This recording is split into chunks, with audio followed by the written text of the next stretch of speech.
Hi, I'm Annabelle, and today we'll be discussing intermolecular forces. The first intermolecular force that we'll be discussing is the London dispersion force, which is one of the weakest of the intermolecular forces, and it exists between all molecules. This force is the result of a temporary or induced dipole. A dipole is the unequal sharing of electrons between atoms in a molecule. What the London dispersion force means is that at some point the electrons in two adjacent molecules occupy a position on an atom where one side has more electrons than the other, which creates this temporary dipole. Here I have an example using hydrochloric acid. The hydrogen will unequally share electrons with the chlorine, as there are more electrons near the chlorine and less on the adjacent hydrogen of the other molecule. This will create an attraction between the two, which is a London dispersion force.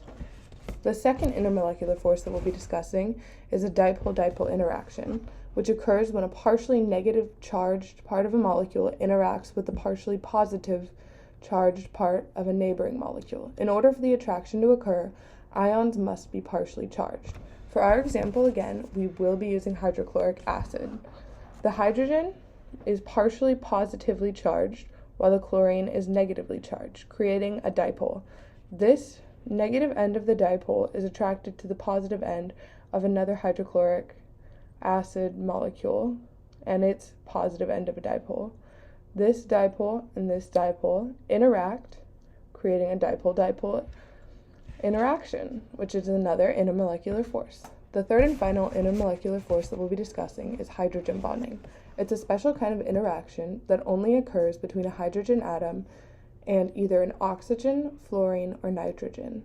This intermolecular force is relatively strong and requires a considerable amount of energy to break this bond. For our example, we'll be using water.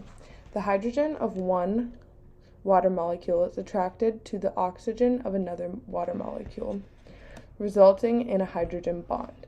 What makes this bond so strong is that the oxygen or fluorine or nitrogen are so electronegative that they're highly attracted to the hydrogen. Thank you. Now you know about intermolecular forces.